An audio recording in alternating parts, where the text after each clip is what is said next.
Good afternoon, everyone. Pediatric Center of Excellence at LTMGH and LTMMC Hospital.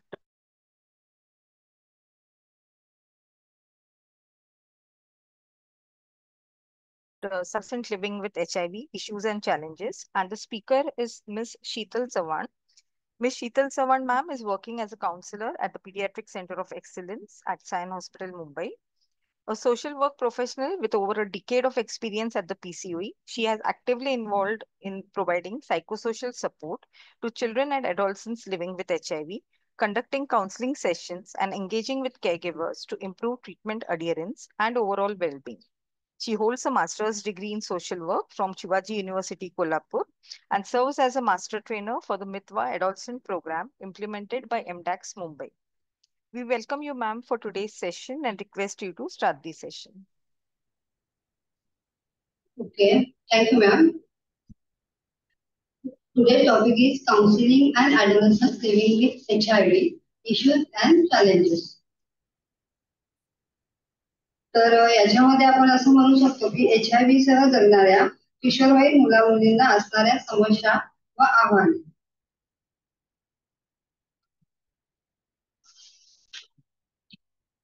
Session objectives.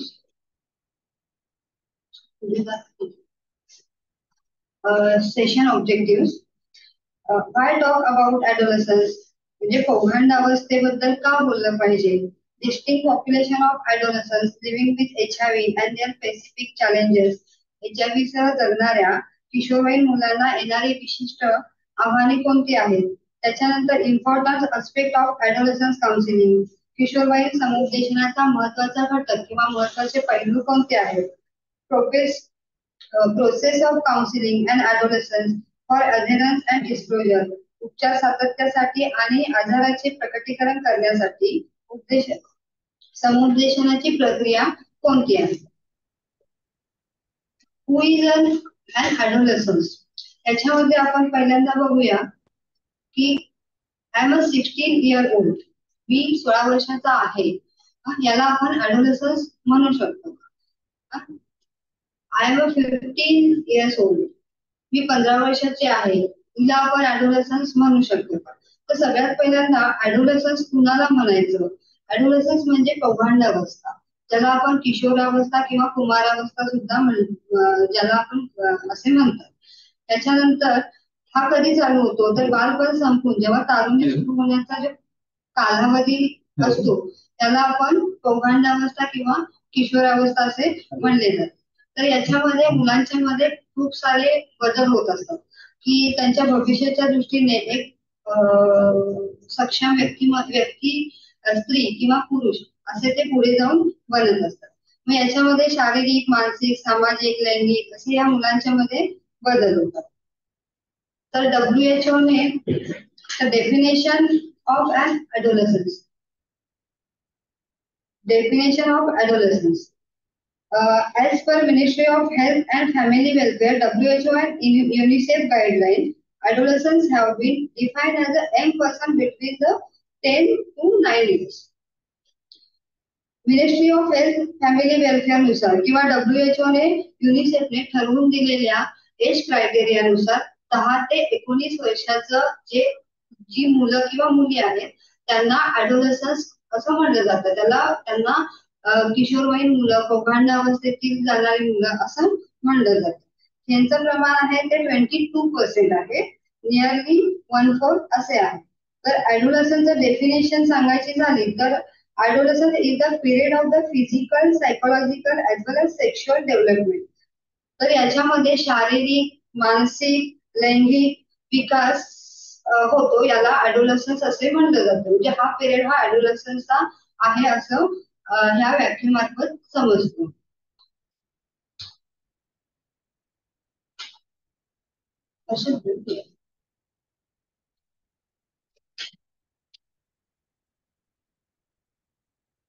याच्यामध्ये adolescence मुलांच्या मध्ये शारीरिक, मानसिक, भावनिक बदल तर होत असतात, पण ते नेमके कुठले होतात?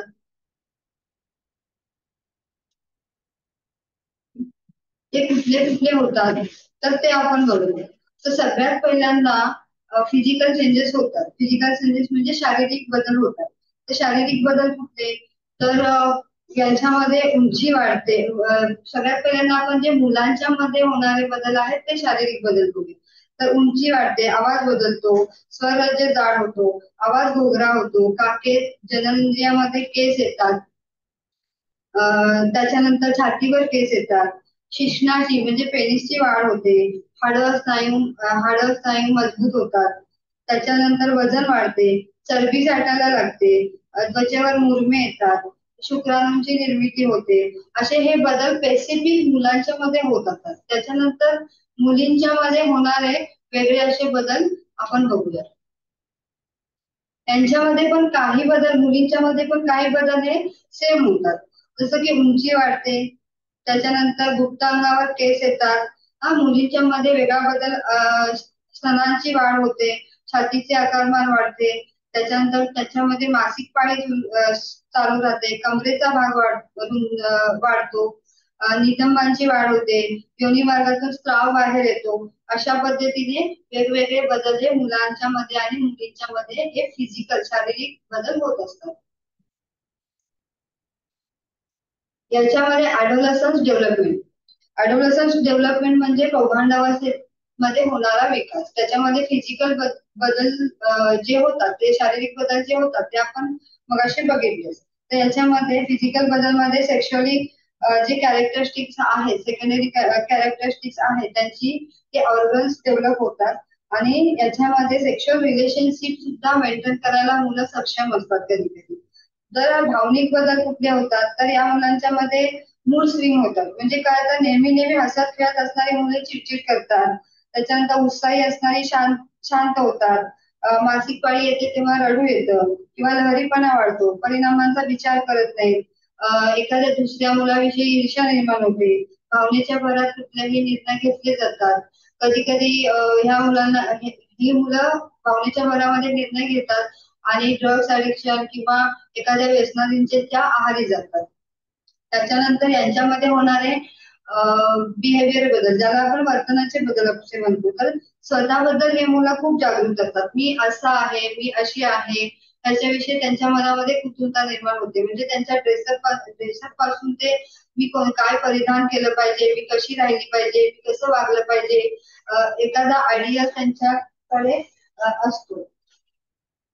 याच्यानंतर याच्यानंतर छोट्या मोठ्या गोष्टींकरता ते कधी कधी नकारात्मक गोष्टींचा विचार होतो.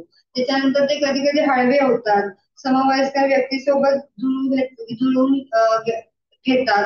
त्याच्यानंतर आई वडिलांच्या सोबत त्यांचे कधी कधी मतभेद होतात, यामध्ये गोंधळतात. नेमके आपण मोठे झालो आहोत की लहान झालो आहोत हे समजत नाही.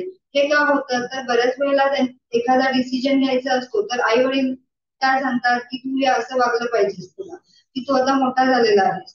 पण अशाच वेळेला कधी कधी असं म्हणतात की तू गप्प बस, की आपल्याला तुला काही समजत नाही. मग अशा वेळी काय होतं, तर त्यांना लहान आहे की मी मोठा आहे अशी गोंधळलेली परिस्थिती त्यांच्यामध्ये निर्माण होते. तर याच्यामध्ये या स्लाइड मध्ये आपण बघूया की ॲडोलसन्स आणि ॲडल्ट यांच्यामध्ये वेगळेपणा काय आहे.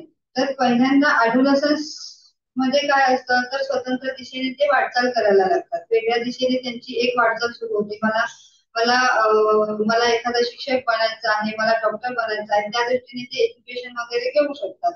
त्याच्यानंतर ते निर्णय ठाम घेऊ शकत नाही किंवा काही काही वेळेला ते दबावाला बळी पडतात. त्यांच्यावर जबाबदारी घेण्याची क्षमता कमी असते. अशामुळे त्यांना जबाबदारी घ्यावी की नाही घ्यावी हे समजत नाही. त्याच्यानंतर ऍडल्ट जे असतात ते ठोस निर्णय घेऊ शकतात. कोणत्याही कुटुंबातील निर्णय घ्यायचा असेल तर कोणत्याही प्रकारचा दबाव त्यांच्यावर येत नाही. ते वैयक्तिकरित्या डिसिजन घेऊ शकतात आणि सारासार विचार करण्याची जी शक्ती आहे ती ऍडल्ट कडे असते. तसंच ऍडोलसंट मध्ये ती कमी प्रमाणामध्ये आहे. याच्यामध्ये आपण परिणाम काय होतो, तर किशोरवयीन व्यक्तीने घेतलेले नेहमीच निर्णय जे असतात ते योग्य असतात असे नाही.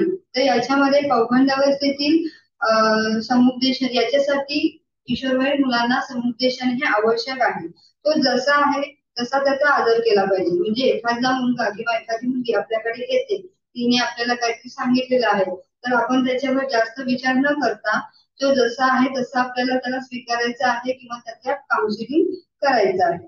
तर प्रत्येक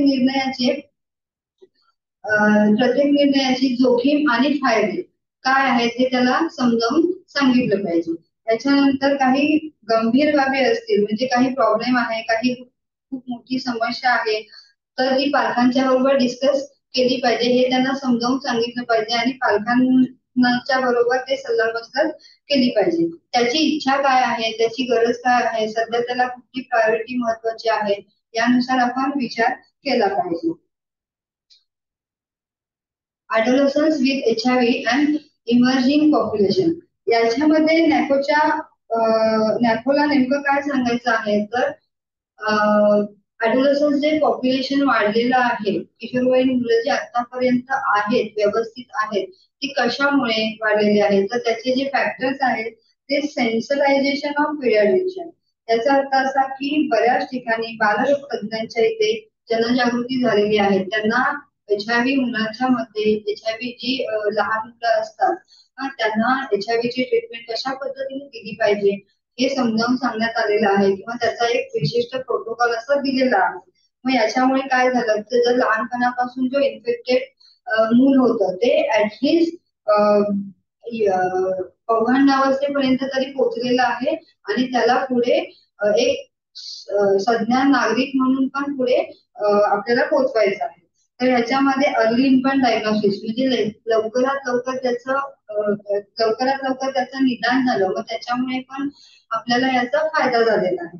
आणि त्याच्यानंतर लाईफ लॉंग ART ट्रीटमेंट किंवा लाईफ लॉंग ART सर्व्हिसेसमुळे त्याच्या आजार हा नियंत्रित राहिला किंवा त्याचा व्हायरल लोड सप्रेस झाला, त्याच्यामुळे पण पौगंडावस्थेचे जे येणारे प्रॉब्लेम आहेत ते कुठेतरी कमी झालेले आहे.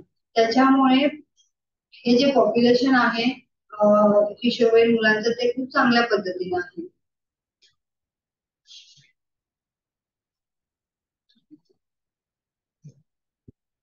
HIV टू डिस्टिंक्ट पॉप्युलेशन हे दोन वेगवेगळ्या पॉप्युलेशन मध्ये विभागलेलं आहे. जसं की वर्टिकल इन्फेक्टेड ऍडोलसन्स आणि हॉरिझॉन्टल इन्फेक्टेड ऍडोलसन्स. वर्टिकल इन्फेक्टेड ऍडोलसन्स म्हणजे काय, तर मदर टू चाइल्ड ट्रान्समिशन होणे, म्हणजे लहान मुला आईपासून बाळाला होणारे ट्रान्समिशन त्याला वर्टिकल ट्रान्समिशन असं म्हणतात. आणि हॉरिझॉन्टल ट्रान्समिशन म्हणजे काय, तर आईकडून बाळाला होणारे ट्रान्समिशन त्याला वर्टिकल ट्रान्समिशन असं म्हणतात. तर त्याच्यामध्ये काय होतं, गर्भधारणेच्या दरम्यान ट्रान्समिशन होऊ शकतं, बाळाला HIVचं इन्फेक्शन होऊ शकतं, बाळंतपणाच्या दरम्यान HIVचं इन्फेक्शन होऊ शकतं, स्तनपान करण्यामध्ये म्हणजे ब्रेस्ट फिडिंग जर मम्मी करत असेल तर अशा यामध्ये त्यांना वर्टिकल ट्रान्समिशन होऊ शकतं. आणि हॉरिझॉन्टल इन्फेक्शन म्हणजे काय, तर LHIV ने स्वतः असुरक्षित संबंध ठेवले असतील किंवा अशा बाहेरून कुठून तरी हा आजार आपल्याला आलेला आहे, जसं की थॅलेसिमिया आहे, ब्लड ट्रान्समिशन आहे किंवा सेक्शुअल असॉल्ट आहे, या गोष्टीमधून डिरेक्टली त्यांना इन्फेक्शन झालं असेल त्याला हॉरिझॉन्टल ट्रान्समिशन असे म्हणले जाते. तर याच्यामध्ये त्याचे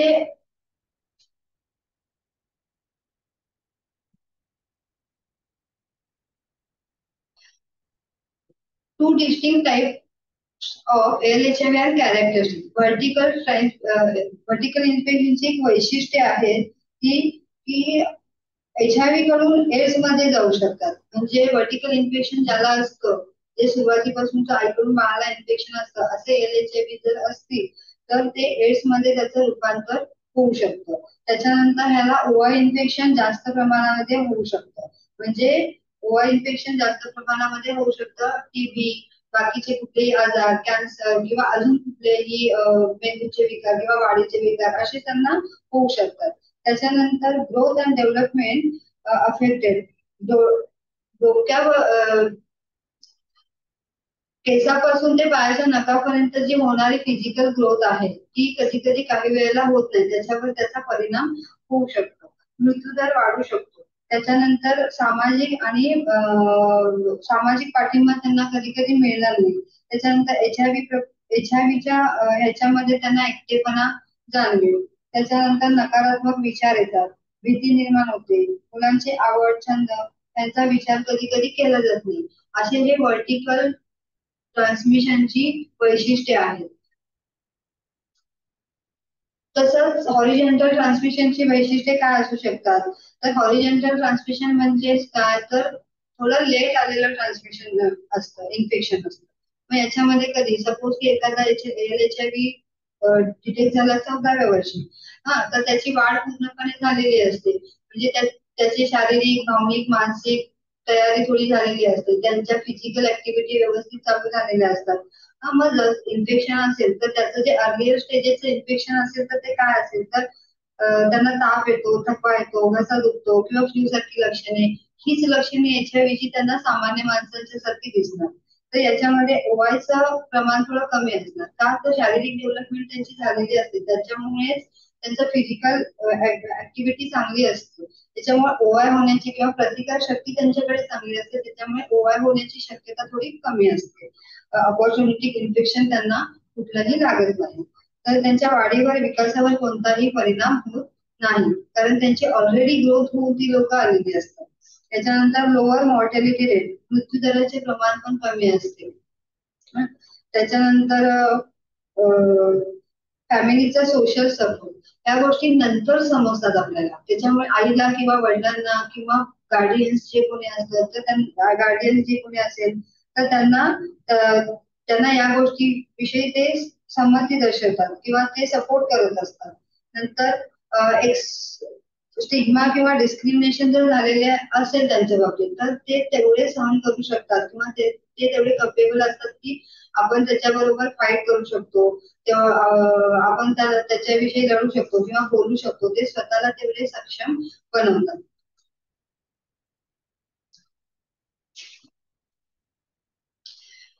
challenges face by L-H-I-V.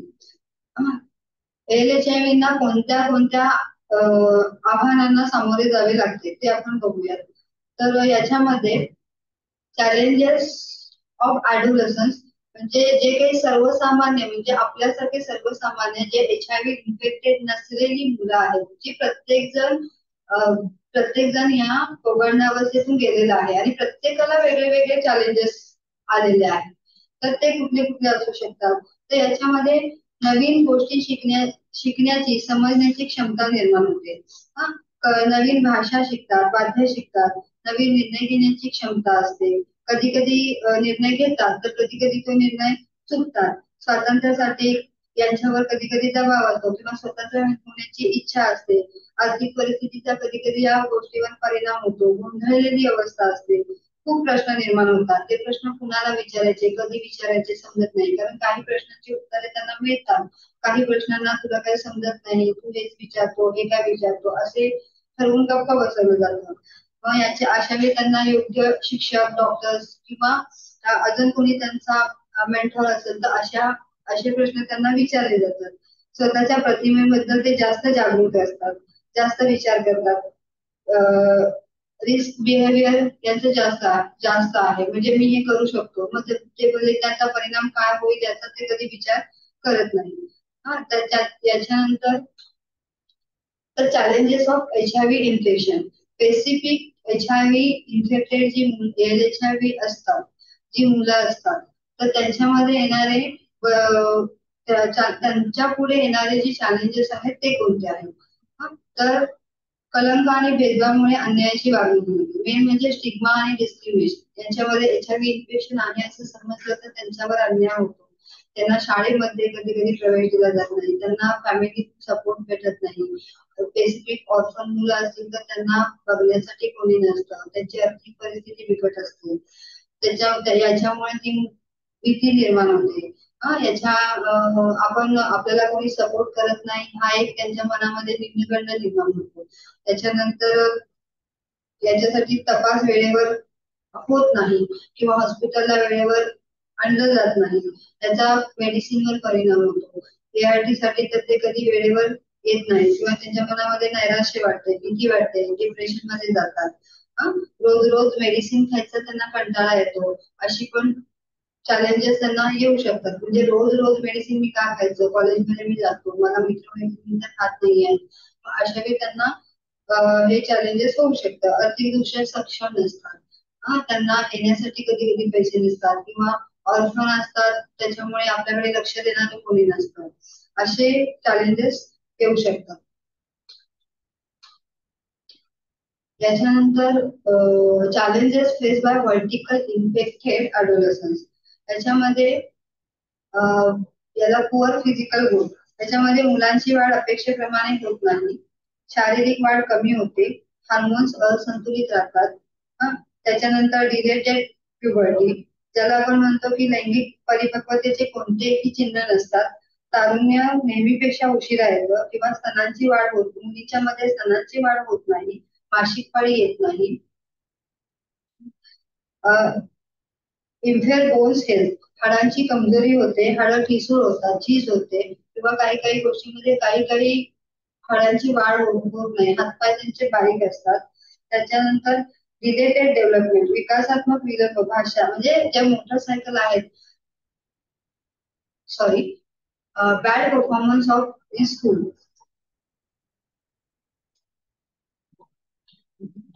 Bad performance in school, शाळेमध्ये त्यांचं परफॉर्मन्स कमी असतो, मेटाबॉलिझम कॉम्प्लिकेशन येतात, चयापचनाच्या कॉम्प्लिकेशन निर्माण होतात, त्याच्यानंतर सायकॅट्रिक प्रॉब्लेम निर्माण होतात, स्टिग्मा अँड डिस्क्रिमिनेशन वाढू शकतं, याच्यामध्ये ट्रीटमेंट फेल्युअर होऊ शकते, ट्रीटमेंट रिलेटेड साईड इफेक्ट, मेडिसिनचे साईड इफेक्ट ह्या मुलांच्यावर खूप लवकर होतात, कारण काही काही वेळेला मेडिसिन्सने त्यांना दिले जात नाही किंवा एखाद्या मेडिसिनचा ओव्हर साईड इफेक्ट त्यांच्यावर होतो. मेंटल हेल्थ इश्यूज चे प्रॉब्लेम जे आहेत ते होऊ शकतात. कॉग्नेटिव्ह अँड मेमरी इम्प्लिमेंटेशन, आकलन क्षमता कमी होते किंवा स्मरणशक्ती कमी होते, लक्षात राहत नाही, असे प्रॉब्लेम त्यांना येऊ शकतात. त्यांची मोटर सायकल्स आहेत ज्या चालणं, बोलणं, वागणं ह्या सगळ्या गोष्टी कमी प्रमाणामध्ये होतो किंवा ह्यांचा अफेक्ट कुठेतरी व्हर्टिकल ट्रान्समिशन मधून आलेले जे एलएचआयव्ही असतात त्यांच्यावर होतो.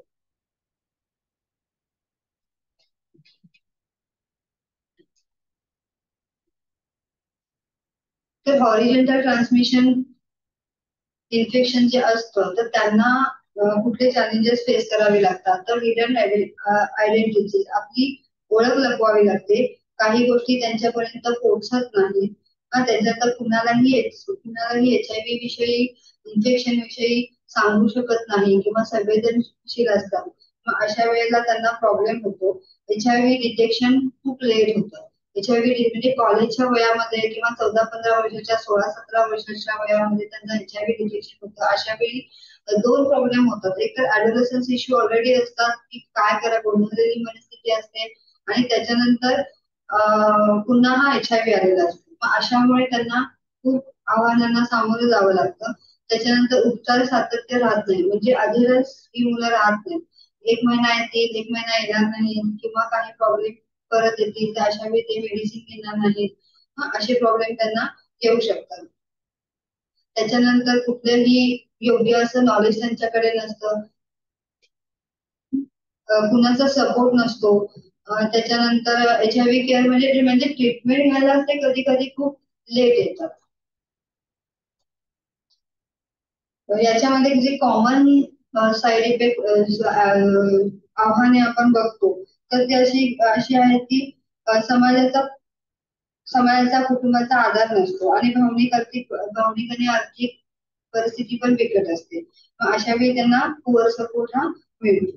मग याच्यामुळे काय होतं तर त्यांच्या व्हायरसवर परिणाम होतो किंवा त्यांचा व्हायरल लोड हा कमी होतो, त्याच्यामुळे ते उपचार सातत्यामध्ये येत नाही आणि मेंटल स्ट्रेस वाढतो, कधी कधी अग्रेसिव्ह बिहेवियर त्यांचं होतं. त्याच्यानंतर रिलेशनशिप वर परिणाम होतो, सेक्शुअल ऍक्टिव्हिटी कधी कधी जास्त होतात किंवा सेक्शुअल ऍक्टिव्हिटी विषयी त्यांना पूर्ण नॉलेज असतं तसं नाही, अशामुळे अनवॉन्टेड प्रेग्नन्सी राहू शकते. एज्युकेशन अँड करिअरवर त्याचा परिणाम होऊ शकतो, म्हणजे ते शिक्षणावर त्याचा परिणाम होतो, काही काही किंवा त्यांच्या कामावर पण त्यांचा परिणाम होतो. एलएचआयव्ही आणि मेंटल हेल्थ याच्यावर सामाजिक आणि कौटुंबिक घटकावर मेंटल हेल्थ ही अवलंबून असते. त्याच्यामध्ये कोण आपल्याशी कसे वागते, कसे बोलते याचा परिणाम या मुलांच्यावर खूप होतो. कधी कधी आत्महत्येचे विचार येतात, कधी कधी त्यांचं रिस्क बिहेवियर होतं. अनप्रोटेक्टेड सेक्स अनप्रोटेक्टेड सेक्स केलं जातं किंवा सेक्शुअली अब्युज होतात या मुलांच्यावर होतं, किंवा ही मुलं बळी पडतात कुठल्या तरी हानीला, किंवा ड्रग्स ऍडिक्शन कडे वगैरे ही मुलं वळू शकतात. महत्वाचा घटक म्हणजे counselling and ALHIV. Counselling he ongoing process आहे. ALHIV मध्ये समुपदेशनाची सर्वात जास्त गरज असते, कारण ही मुलं जी असतात यांच्यामध्ये वेगवेगळ्या पद्धतीचे बदल घडत असतात, आणि ते बदल असेच करून आपल्याला त्यानुसार काउन्सिलिंग करावं लागतं. तर याच्यामध्ये नेमकं काय, तर आजाराचे निदान झाले आहे, पण ते त्यांना स्वीकारायला लावण्यासाठी आपल्याला काउन्सिलिंग करायला पाहिजे. त्यांच्यामधील भीती जी आहे आजाराविषयी ती दूर करण्यासाठी आपल्याला काउन्सिलिंग करायला पाहिजे. त्याच्यानंतर ती परिस्थितीशी सामना करण्यासाठी आपल्याला काउन्सिलिंग करायला पाहिजे. HIV सह जगणे म्हणजे काय, त्याच्यामध्ये HIV विषयी त्यांना पूर्ण माहिती दिली पाहिजे. HIV सह जगणे म्हणजे काय, HIV म्हणजे काय, त्याची कारणे कोणती कोणती आहेत, त्याच्यावर उपचार काय आहे, याची माहिती आपण ALHIV ना दिली पाहिजे. त्याच्यामध्ये काय होतं बऱ्याच वेळेला की पॅरेंट्स असतात ते त्यांना गृहीत धरतात. मग म्हणजे काय तर बऱ्याच वेळेला म्हणतात की नाही ह्याला सांगू नका, याला काही समजत नाही. पण असं नसतं, त्या मुलाला बऱ्याचशा गोष्टी समजत असतात. तो इकडे आपल्या सेंटरमध्ये येतो तेव्हा बऱ्याचशा गोष्टी वाचत असतो. HIV हा शब्द त्याने कुठेतरी वाचलेला असतो. त्याच्यामुळे त्याच्या मनामध्ये वेगळे वेगळे प्रश्न निर्माण व्हायला लागतात. त्याच्यानंतर ALHIV जो आहे त्याला प्रायोरिटी दिली पाहिजे. म्हणजे आपल्याकडे एखादा अडोलसन्स मुलगा आहे जो HIV इन्फेक्टेड आहे आणि आपण त्याला इग्नोर करतोय, असं नाही केलं पाहिजे. तर त्याचे जे प्रॉब्लेम आहेत ते आपण प्रायोरिटी बेसवर समजून घ्यायचा प्रयत्न केला पाहिजे. त्याच्यानंतर कोणताही प्रॉब्लेम सांगत असताना पॅरेंट्सची परमिशन घेणं ही खूप गरजेचं आहे.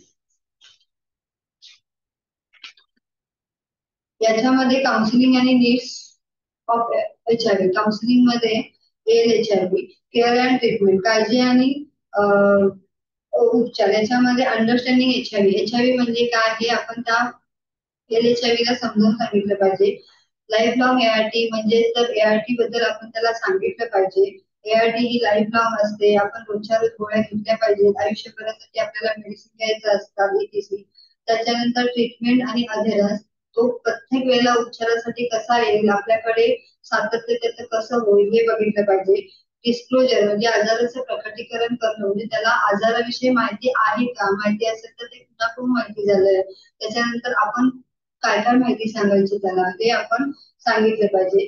हेल्दी लिव्हिंग याच्यामध्ये त्याचा त्याचा हायजीन असेल, तो कसा राहतो, कुठे राहतो, कुणासोबत राहतो, किंवा तो व्यवस्थित राहतो का, त्याच्या डेली ऍक्टिव्हिटी व्यवस्थित आहेत का, याच्याविषयी माहिती सांगितली पाहिजे. त्याच्यानंतर न्यूट्रिशन, तो काय खातो, आउटसाइड फूड त्याचे जास्त आहे का, हेल्दी फूड आहे का, याच्याविषयी आपण न्यूट्रिशन काउन्सिलिंग केलं पाहिजे. याच्याबरोबरच सेक्स अँड HIV. बालपणापासून ते पौगंडावस्थेकडे जाताना त्याच्या वर्तणुकीमध्ये लक्षणीय बदल होतात. पण शारीरिक विकास आणि मानसिक विकास, भावनिक विकास असे विकास हे होत असतात. तर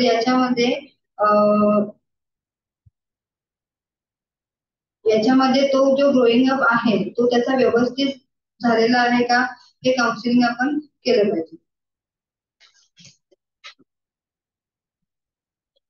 लैंगिक संबंध किंवा नातेसंबंध याच्याविषयी त्याला काय काय माहिती आहे, सेक्स विषयी त्याला काय काय माहिती आहे, किंवा अट्रॅक्शन, कधी कधी सेक्शुअल अट्रॅक्शन या गोष्टी होऊ शकतात का, तर आजकाल सोशल मीडियाचा प्रभाव आपल्या मुलांच्यावर जास्त आहे. मग याच्यामुळे काय होतं, तर मुलं वाईट संगतीला लागू शकतात, किंवा कधी कधी त्यांच्यावर कोणी अन्याय करू शकतं. ते रेप किंवा अब्यूज यासारख्या गोष्टींना ते बळी पडू शकतात. त्याच्यासाठी ह्या गोष्टी त्यांना माहिती असणं गरजेचं आहे. प्रेग्नन्सी प्रिव्हेन्शन, तर गर्भधारणा प्रतिबंधक, अनपेक्षित गर्भधारणा रोखण्यासाठी केले जाणारे जे उपाय आहेत या गोष्टी त्यांना सांगणं गरजेचं आहे. कारण काही वेळेला कसं होतं की कंडोम डेमॉन्स्ट्रेशन किंवा ज्या रोखणाऱ्या मेडिसिन्स वगैरे असतात याच्याविषयी आपण त्यांना माहिती देतो. पण काही वेळेला त्या मुलांना ती पूर्ण माहिती नसल्यामुळे त्याचा गैरवापर केला जातो. इव्हन आता ऍडव्हर्टाईज मध्ये वगैरे जर दाखवतात की बालाडी किंवा गर्भधारणा रोखण्याचे मेडिसिन्स वगैरे, पण त्याचं पूर्ण नॉलेज नसतं. मग अशा वेळी ते चुकीचा त्याचा वापर होतो आणि त्याचा परिणाम त्यांच्या शरीरावर हा होतो. त्याच्यानंतर त्यांना लाईफ स्किल शिकवले पाहिजे, जे कम्युनिकेशन स्किल आहे. जसं की स्वतः संवाद कौशल्य कसं साधलं पाहिजे हे त्यांना आपल्या काउन्सिलिंग मध्ये सांगितलं पाहिजे. स्वतःला प्रभावीपणे व्यक्त केलं पाहिजे. इतरांना समजून घेण्याची क्षमता असली पाहिजे. स्पष्टपणे विचार व्यक्त करणे किंवा योग्य भाषा वापरणे, चेहऱ्यावरील हावभाव कसे असले पाहिजे याविषयी त्यांना सांगितले पाहिजे. आत्मविश्वास, सहानुभूती कशी असली पाहिजे याविषयी हे लाईफ स्किल डेव्हलपमेंटचे जे काही आहे ते आपण त्यांना काउन्सिलिंग थ्रू शिकवले पाहिजे.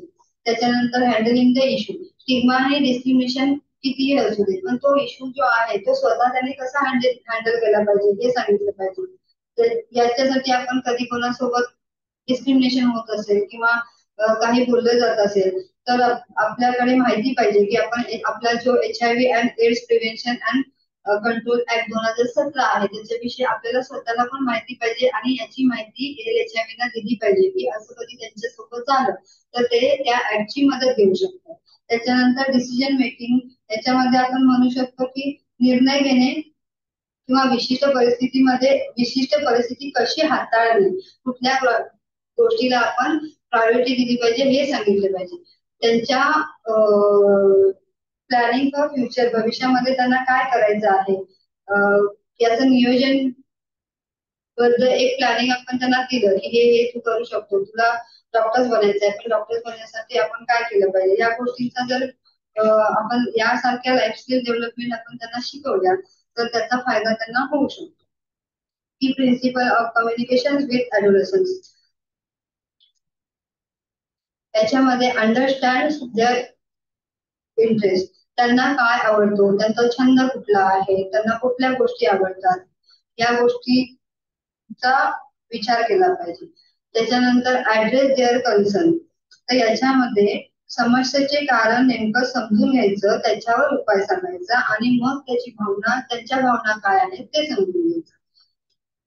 त्याच्यानंतर constructive respond to their feelings, समस्या लक्षपूर्ण काहीच नाही. त्याचा अर्थ कसा की त्याचा जो प्रॉब्लेम आहे तो आपण व्यवस्थित ऐकला पाहिजे, त्याच्याकडे दुर्लक्ष केलं नाही पाहिजे किंवा तो सांगतोय आणि आपण हा हा वगैरे असे काहीतरी बोलतो तर असं करून चालणार नाही. त्यांना सहानुभूती दाखवली पाहिजे की बाबा बरोबर आहे, तुझा जो प्रॉब्लेम आहे त्याच्याशी मी सहमत आहे. त्याच्यानंतर help the adolescents with the adherence to ART सातत्य सुधारण्यासाठी त्यांना मदत केली पाहिजे. विश्वासाचे नाते निर्माण झाले पाहिजे. त्याच्यानंतर केअरटेकर किंवा पॅरेंट्स आहे त्यांना व्यवस्थित माहिती दिली पाहिजे. मेडिसिनची संख्या जास्तीत जास्त कमी कशी होईल याच्याकडे आपण लक्ष दिले पाहिजे. वेगळे ऍप्स आहेत त्याचा वापर आपण केला पाहिजे. न्यूट्रिशन काउन्सिलिंग न्यूट्रिशन काउन्सिलिंग हा एक खूप मोठा विषय आहे. म्हणजे सकस आणि पोषक आहार त्यांना कसा मिळेल याच्याविषयी आपण असेस करणं खूप गरजेचं आहे. Dos and don'ts of the communication with adolescents, आपण LHIV बरोबर जेव्हा कम्युनिकेशन करतो तर कुठल्या गोष्टी केल्या पाहिजेत आणि कुठल्या गोष्टी नाही केल्या पाहिजेत हे काउन्सिलरला काही गोष्टींचं बंधन असलं पाहिजे. तर याच्यामध्ये खरीखुरी माहिती ही दिली पाहिजे, खरीखुरी माहिती दिली पाहिजे, तांत्रिक आणि योग्य माहिती दिली पाहिजे. त्याच्यानंतर सरळ सोप्या शब्दामध्ये त्यांना समजल असं आपण एखादी गोष्ट त्यांना सांगितली तर ती त्यांना लवकर समजते. इन्फॉर्मेशन द्यायची, चॉईस द्यायचा, पण याच्यासाठी आपण फक्त हेल्प करू शकतो. त्याच्यानंतर सर्वांना समान वागणूक दिली पाहिजे. म्हणजे जो बी LHIV आपल्याकडे येईल तर हा मुलगा आहे, ही मुलगी आहे किंवा हा गरीब आहे, श्रीमंत आहे, त्याला समजतं याला समजत नाही असा भेदभाव आपण करू शकत नाही. त्याच्यानंतर इंडिव्हिज्युअली त्याचा जो ड्रेसअप असेल किंवा इंडिव्हिज्युअली त्यालाच काय आवडतं या गोष्टीकडे हा चॉईस हा त्यांचा आहे. आपण काय करायचं नाही तर अर्धवट कुठलीही माहिती त्याला द्यायचं नाही, त्याला दुर्लक्ष करायचं नाही. त्याची कॉन्फिडेन्शियलिटी ब्रेक करायची नाही. एखादी गोष्ट तो आपल्याला विश्वासाने सांगत असतो की आपल्यावर त्याचा विश्वास असतो, म्हणून तो आपल्याशी एखादी गोष्ट शेअर करत असतो, त्याचा प्रॉब्लेम शेअर करत असतो. आणि तीच माहिती आपण जर दुसऱ्याला दिली तर ते फार चुकीचं ठरतं. मेडिकल टर्म्स कुठल्याही वापरू नये. म्हणजे आपल्या ज्या काही मेडिकल टर्म्स आपण वापरतो, PL किंवा अजून काही असेल किंवा अधेरन्स वगैरे, तर हे असं नाही. त्याला योग्य त्याला समजेल सोप्या भाषेमध्ये त्याला सांगितलं पाहिजे. सपोज एखादा मुलगा आहे ज्याला कन्नड येतं, किंवा एखादी मुलगी आहे त्याला हिंदी येतं, त्याला हिंदीमध्ये सांगितलं. कन्नड असेल तर आपल्या स्टाफ मध्ये कोणाचा एखादा व्यक्ती असतो की त्याला ती भाषा समजते, अशा व्यक्तीकडे आपण त्याला पाठवलं तर त्याचा आपल्याला जास्त फायदा होऊ शकतो.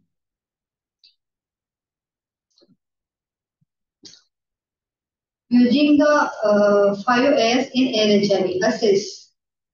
म्हणजे आपण काउन्सिलिंग करताना आपल्याला हे 5 A's वापरले पाहिजेत. जसं याला म्हणतात की असेस, ऍडवाइस, ऍग्री, असिस्ट आणि अरेंज. तर असेस म्हणजे काय, तर असेसमेंट करणे, त्याला आपण पारखून घेणे. काउन्सिलिंग करताना आपण प्रॉब्लेम असेस करतो, त्याचं गोल काय आहे, त्याचं रिस्क बिहेवियर आहे का, त्याला इन्फेक्शन कसं झालंय, त्याच्याकडे कुठलं नॉलेज आहे, त्याला सेक्शुअली तो ऍक्टिव्ह आहे का, ह्या सगळ्या गोष्टी, त्याला कोणाचा सपोर्ट आहे का किंवा सपोर्ट नाही आहे का, हे आपण ही असेसमेंट आपण केली पाहिजे. यानुसार ऍडवाइस त्याला आपण देऊ शकतो, म्हणजे आपण त्याला सल्ला देऊ शकतो. तर काय, तर करेक्ट आणि इनएक्युरेट माहिती त्याला देऊ शकतो. जर करेक्ट आणि अॅक्युरेट माहिती त्याला देऊ शकतो. काही गॅप्स असतील म्हणजे त्याच्या नॉलेज मध्ये आपण भर टाकू शकतो. सेक्शुअली ऍक्टिव्ह असेल तर कंडोम डेमॉन्स्ट्रेशन साठी, प्रेग्नन्सी प्रिव्हेन्शन साठी आपण काय करू शकतो याचा ऍडवाइस आपण त्याला करू शकतो. त्याच्यानंतर पिअर सपोर्ट ग्रुप सारख्या याच्यामध्ये आपण त्याला इन्व्हॉल्व करू शकतो. एखादी ग्रुप मिटिंग असेल किंवा मित्रासारखं एखादं सेशन असेल तर याच्यामध्ये आपण त्याला पाठवू शकतो. आणि अधेरन्स त्याचा व्यवस्थित कसा राहील याच्याकडे आपण याच्यासाठी आपण प्रयत्न करू शकतो. ऍग्री, तर याच्यामध्ये याच्या मताशी आपण सहमत असलं पाहिजे. अशिष्ट म्हणजे याला फिजिकल, मेंटल, सोशल हेल्थ वगैरे त्याची कशा पद्धतीने आपण मदत करू शकतो हे बघितलं पाहिजे. आणि अरेंज म्हणजे सपोज की एखाद्या वेळेस तो आपल्याकडे व्हिजिट साठी येतो, त्याला यायला जमत नाही आहे, अशा वेळी आपण त्याला व्यवस्थित डेट अरेंज करून दिली पाहिजे, किंवा त्याच्या वेळेनुसार आपण त्याला व्हिजिटची तारीख दिली पाहिजे. असेसमेंट ऑफ ऍडोलसन्स, याच्यामध्ये नॅकमोने हेड्स असेसमेंट बाय WHO, म्हणजे WHO ने आपल्याला हेड्स असेसमेंट करायला हेड्स असेसमेंट टूल्स आहे जे वापरायला सांगितले. त्याच्यामध्ये काय तर heads assessment, H for home, म्हणजे LHIV कुठे राहतो, कसा राहतो, कुणासोबत राहतो, त्याला काही त्रास नाही ना, त्याला काही त्रास होत नाहीये ना, ह्या गोष्टीचं असेसमेंट झालं पाहिजे. एज्युकेशन, एम्प्लॉयमेंट, तो शिक्षण काय घेतो, कुठे शिकत आहे किंवा कुठं काम करत आहे, याविषयी आपल्याला असेसमेंट केलं पाहिजे. इटिंग, काय खातो, त्याचं 2 वेळेचं त्याला भरपेट जेवण मिळतं की नाही, त्याला सकस आहार मिळतो की नाही, याकडे लक्ष दिलं पाहिजे.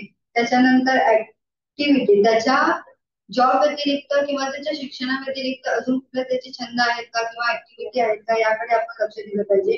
ड्रग्स म्हणजे तो कुठल्या व्यसनाधीनतेकडे वळलेला आहे का, याकडे आपण लक्ष दिलं पाहिजे, किंवा अल्कोहोल वगैरे घेत आहे का. सेक्शुअलिटी बद्दल त्याला नॉलेज आहे का, तो unwanted pregnancy, infection, sexual concern याविषयी आपण असेसमेंट केलं पाहिजे. सेफ्टी, तो कुणासोबत राहतो, घरी तो सेफ राहतो का, पॅरेंट्स असू दे किंवा अदर पॅरेंट्स असू दे किंवा रिलेटिव्ह असू दे, यांच्याबरोबर तो सेफ आहे का, याविषयी असेसमेंट केलं पाहिजे. सुसाईड किंवा डिप्रेशन, तो डिप्रेशन मध्ये नाही येणार, त्याच्या मनामध्ये कुठले सुसाईड विचार येतात का, आत्महत्येचे विचार येतात का, याविषयी माहिती दिली पाहिजे. तर फिजिकल एक्झामिनेशन ऑफ LHIV, याच्यामध्ये स्पेसिफिक आपण म्हणू शकतो की सपोज की एखाद्या LHIV ला STI चा प्रॉब्लेम आहे, तर अशा वेळी आपण काय करतो, अशा वेळी तो काउन्सिलरला येऊन सांगतो. पण अगोदर याच्यामध्ये पॅरेंट्सचा कन्सेंट, गार्डियनचा कन्सेंट घेणं खूप महत्वाचं आहे. त्याच्यानंतर एक्सप्लेनेशन ऑफ एक्झामिनेशन. आपण तपास करत असतो पण त्या तपासण्याविषयी पॅरेंट्सना किंवा गार्डियन्सना स्वतः त्या एलएचएव्हीला एक्सप्लेन केलं पाहिजे. त्याच्यानंतर त्याच्याबरोबर त्याचे पॅरेंट्स असले पाहिजे. Privacy male and female colleagues. एखादा सपोज की ती फिमेल एलएचआयव्ही आपल्याकडे आलेली आहे तर तिच्याबरोबर फिमेल काउन्सिलरने गेलं तर ते जास्त सोयीस्कर होतं, किंवा मेल काउन्सिलरने मेल चाइल्ड सोबत गेलं तर ते जास्त सोयीस्कर होतं. Head to toe examination to be done.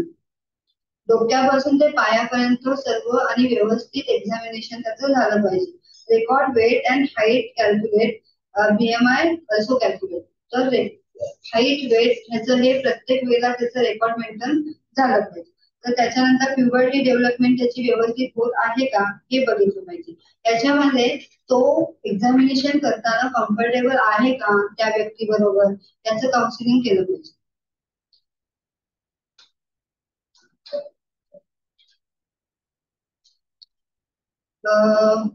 Counselling the caregivers and adolescents for lifelong ART. याच्यामध्ये 3 stages of counselling for ART. Preparedness counselling. सगळ्यात महत्वाचं की तो एचआयव्ही इन्फेक्शन झालेला एकदा एचआयव्ही आपल्याकडे आहे तर त्याचं प्रिपेअरनेस काउन्सिलिंग महत्वाचं आहे.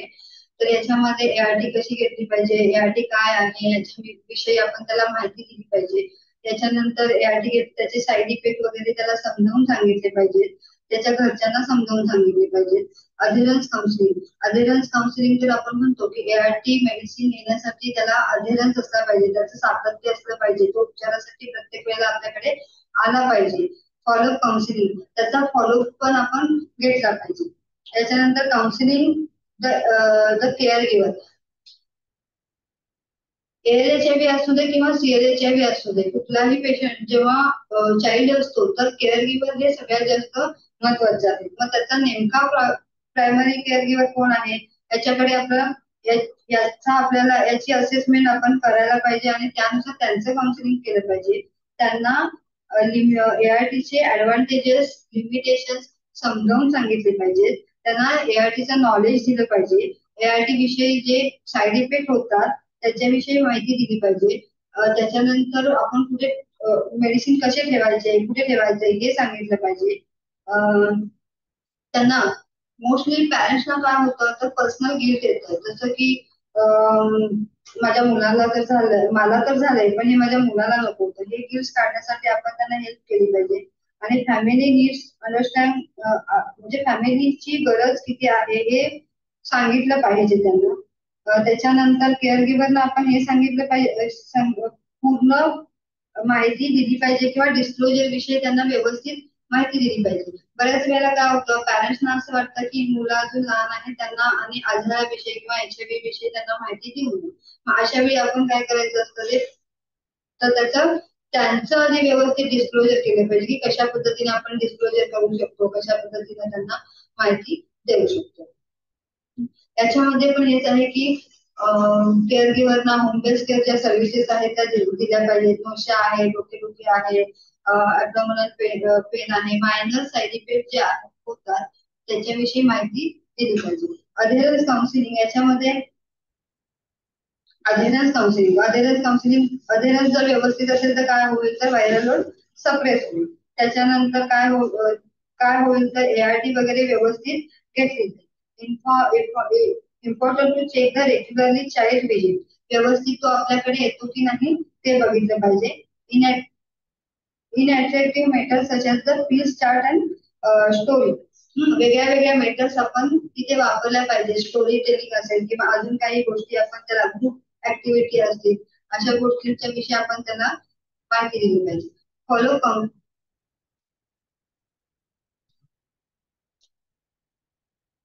डिस्क्लोजर, सगळ्यात महत्वाचा टॉपिक हा आहे डिस्क्लोजर. तर डिस्क्लोजर म्हणजे काय तर आजाराचे प्रकटीकरण करणे, ज्यालाच आपण असे म्हणतो की आजाराविषयी निदान झाल्यानंतर त्या स्वतःला त्याची माहिती असणं गरजेचं आहे. प्रत्येकाला आपल्या शरीरामध्ये काय चाललंय किंवा आपल्या शरीरामध्ये कुठलं इन्फेक्शन झालंय हे माहिती असणं गरजेचं होतं. तर डिस्क्लोजर केलं तर त्याचे फायदे काय होऊ शकतात तर डिस्क्लोजर केल्यामुळे त्यांचा अध्ययन्स जो आहे तो इम्प्रूव्ह होऊ शकतो. हा म्हणजे मेडिसिनचं सातत्य आहे ते व्यवस्थित राहू शकतो जर त्याला माहिती असेल की गोळी खाल्ल्यानंतर याचा आपल्याला फायदा आहे. त्याच्यानंतर क्लिनिकल आउटकम्स व्यवस्थित होऊ शकतात. म्हणजेच काय तर पॅरामीटर्स जे आहेत जे क्लिनिकल पॅरामीटर्स जे आहेत त्याचं वजन वाढू शकतं, उंची वाढू शकते किंवा त्याची जी फिजिकल ग्रोथ आहे ती व्यवस्थित होऊ शकते, त्याला कुठले इन्फेक्शन होणार नाही. याच्यानंतर encourage the adolescent to take the responsibility. स्वतः ALHIV ना आपण जबाबदारी घेण्यासाठी रिस्पॉन्सिबल बनवू शकतो जर ते डिस्क्लोजर त्यांना व्यवस्थित केलं असेल तर. म्हणजे त्यांना माहिती आहे की बाबा मला HIV आहे तर तो स्वतः जबाबदारीने आपल्या ART सेंटरला येईल, स्वतः जबाबदारीने आपल्या मेडिसिन घेईल. Improve the retention in care. उपचारासाठी ते टिकून राहू शकतात. त्याचाच अर्थ की ते स्वतः येतात, व्यवस्थित उपचार घेतात, आपल्या त्यांना काही त्रास होत नाही, त्या गोष्टी होत असतात. त्यांचं स्टेटस त्यांना माहिती असलं पाहिजे. त्याच्यानंतर बेनिफिट्स काय आहेत, रिस्क ऑफ डिस्क्लोजर याविषयी माहिती दिली पाहिजे, सपोर्ट केला पाहिजे.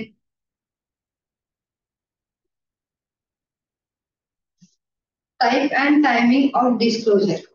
याचा अर्थ असा होतो की नेमकं डिस्क्लोजर हा असा खूप सेन्सिटिव्ह टॉपिक आहे.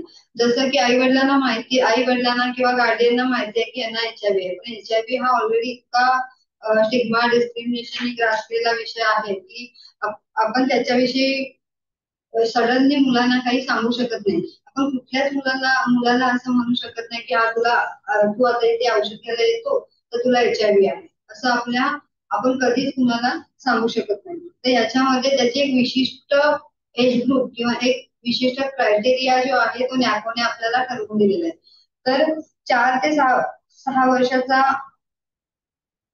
4 ते 6 वर्षाचं जे बाळ आहे तर त्याच्या मनामध्ये प्रश्न निर्माण व्हायला चालू झाले. त्यांना क्युरिओसिटी असते, प्रत्येक गोष्टीची क्युरिओसिटी असते. ते प्रत्येक वेळेला आपल्या आई वडिलांना विचारत असतं हे काय ते काय, ते कसं होतं, हे कसं होतं. हा मग त्याच्यामुळे तो जर प्रत्येक वेळेला इथे येत असेल आणि प्रत्येक दर दिवशी तो मेडिसिन खात असेल तर तो नक्की विचारणार की हे काय आहे आणि हे मला मेडिसिन का खावं लागतं.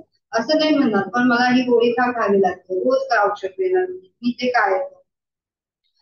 त्याच्यामुळे 4 ते 6 वर्षामध्ये इनिशियल डिस्क्लोजर हे झालं पाहिजे. त्याच्यामध्ये आपण कसं करतो झालं पाहिजे. त्याच्यानंतर पार्शियल डिस्क्लोजर.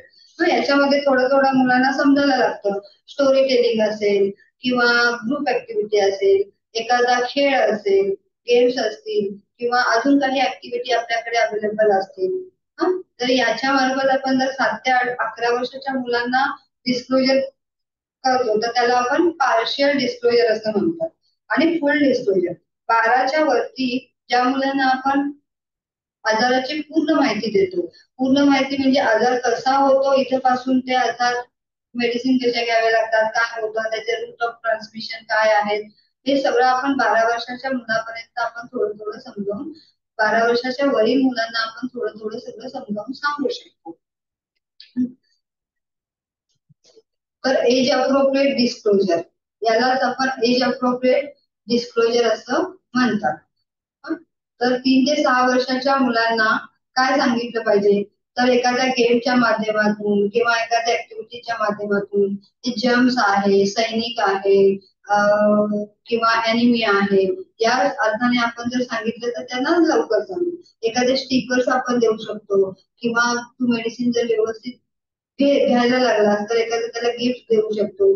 त्याला कुठल्या तरी फंक्शन साठी किंवा कुठल्या तरी ऍक्टिव्हिटी साठी आपण बोलू शकतो. 6 ते 9 वर्षाच्या मुलांना बऱ्यापैकी थोडं थोडं समजत असतं, पण नाव न सांगता जर आपण त्याला सायन्सच्या भाषेतून सांगितलं तर ते खूप जास्त अट्रॅक्टिव्ह होऊ शकतं. त्याच्यानंतर 9 ते 12 वर्षाच्या मुलांना आपण फुल डिस्क्लोजर HIV विषयी सांगू शकतो. त्याच्यानंतर preparing the parents आणि caregiver for providing HIV disclosure. मी मगाशी जे सांगितलं त्या पद्धतीने सगळ्यात पहिल्यांदा डिस्क्लोजर करण्यासाठी पॅरेंट्स आणि केअर गिव्हरना तयार केलं पाहिजे. म्हणजे कधी कधी असं होतं की आपल्याला काउन्सिलिंग करत असताना हे बॅरियर्स येऊ शकतात की आई वडील म्हणतात की नाही नाही त्याला सांगू नका, तो शेजाऱ्यांना सांगेल किंवा तो आमच्या रिलेटिव्ह मध्ये सांगेल, तो उत्तळ आहे, खेळकर आहे, तो त्याचे मित्रमैत्रिणी आहेत व त्याच्यामुळे तो दररोज खेळता खेळता त्यांना सांगितलं तर आम्हाला याविषयी भीती वाटते. हा किंवा आमच्या विषयी त्याच्या मनामध्ये एक राग निर्माण होईल किंवा असं गिल्ट त्यांना असू शकतो. तर हे सगळं आपण पॅरेंट्सना किंवा केअर गिव्हरना समजावून सांगितलं पाहिजे. Understanding the care giver fair आणि कन्सर्न, त्यांची जी ही भीती आहे ती घालवली पाहिजे. त्याच्यानंतर डिस्क्लोजर किती महत्वाचं आहे त्या मुलासाठी, डिस्क्लोजरचे फायदे काय आहेत, डिस्क्लोजर नाही केले तर त्याचे तोटे काय होऊ शकतात, तर हे सांगितलं पाहिजे. त्याच्यानंतर डिस्क्लोजर केल्यानंतरचा जो होणारा परिणाम आहे तो पण आपण सांगू शकतो. How to handle the other counselling messages काय असू शकतात, how to handle the other issue. एनएचआयव्हीच्या मध्ये याच्या व्यतिरिक्त डिस्क्लोजर आहे किंवा याच्या व्यतिरिक्त अजून बरेचसे इश्यू असू शकतात जे सामान्य किशोरवयीन मुलांच्या मध्ये असतात. त्याच्यामधला एक सगळ्यात मोठा म्हणजे स्टिग्मा. हे आपल्याला सगळ्यांनाच माहिती आहे की स्टिग्मा आणि डिस्क्रिमिनेशनमुळे मुलांच्या मध्ये नैराश्य येतं, डिप्रेशन येतं. त्याच्यानंतर स्वतःची आयडेंटिटी लपवतात किंवा निगेटिव्ह फेज मध्ये जातात. त्याच्यानंतर सेक्शुअल रिलेशनवर त्यांचा परिणाम होतो. सिक फॅमिली मेंबर्स असतात. त्याच्यानंतर हेडिंग द फॅमिलीज म्हणजे कन्सर्न फॅमिलीचा चुकीचा ठरू शकतो.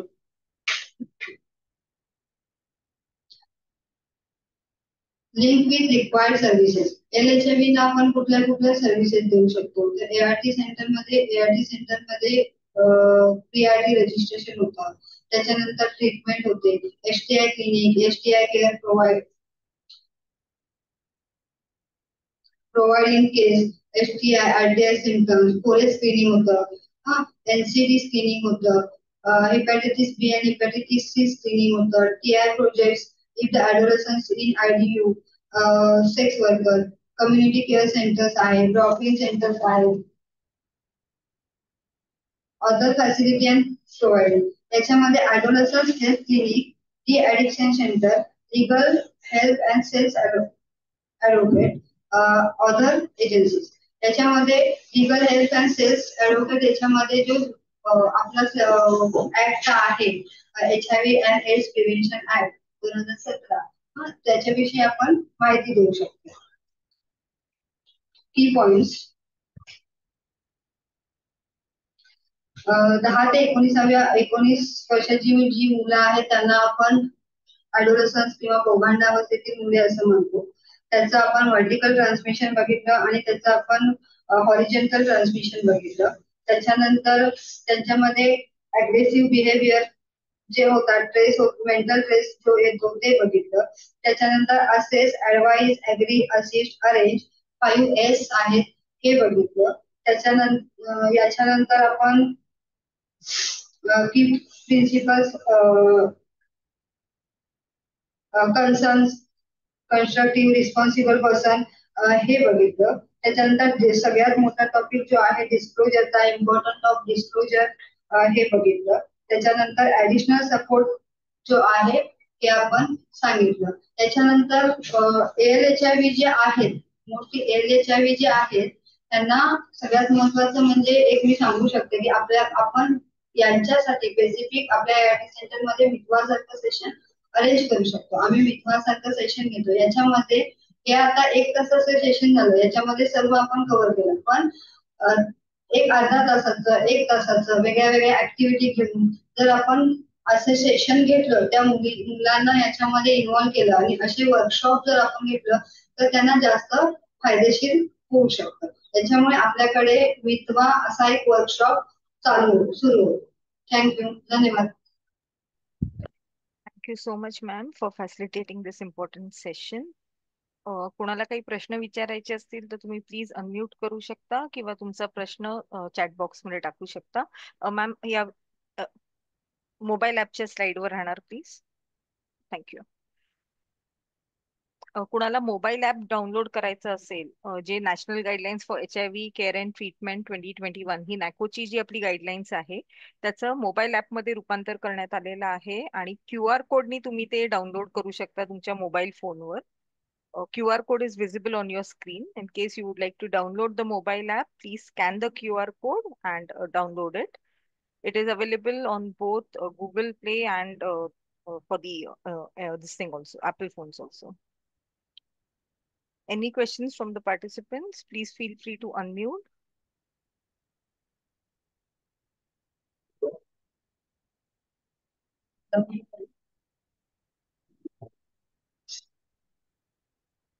Ma'am, I don't think there are any questions. Thank you for the wonderful session. Thank you, ma'am.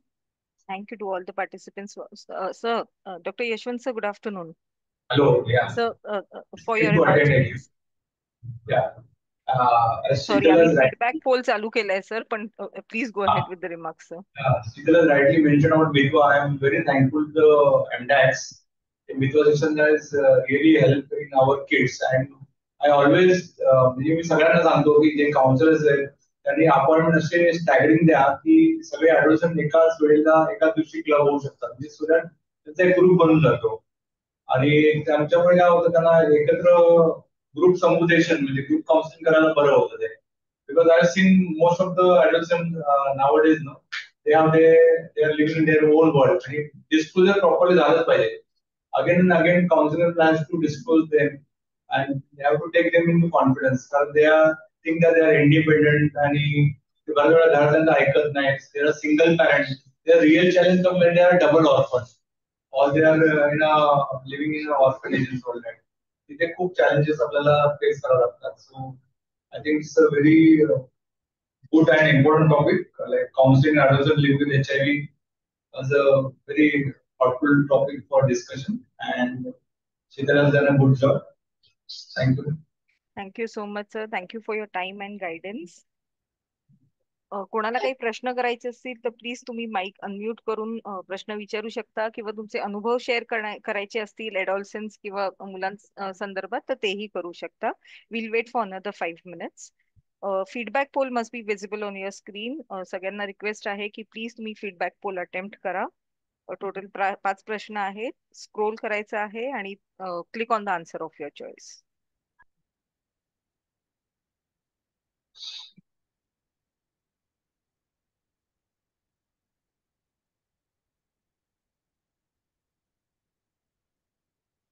पुढचं RDLS सेशन आपलं 20 तारखेला असणार आहे.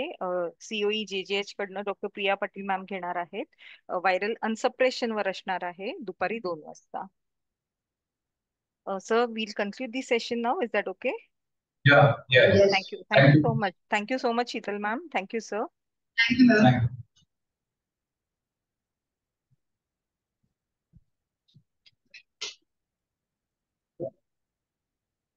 you.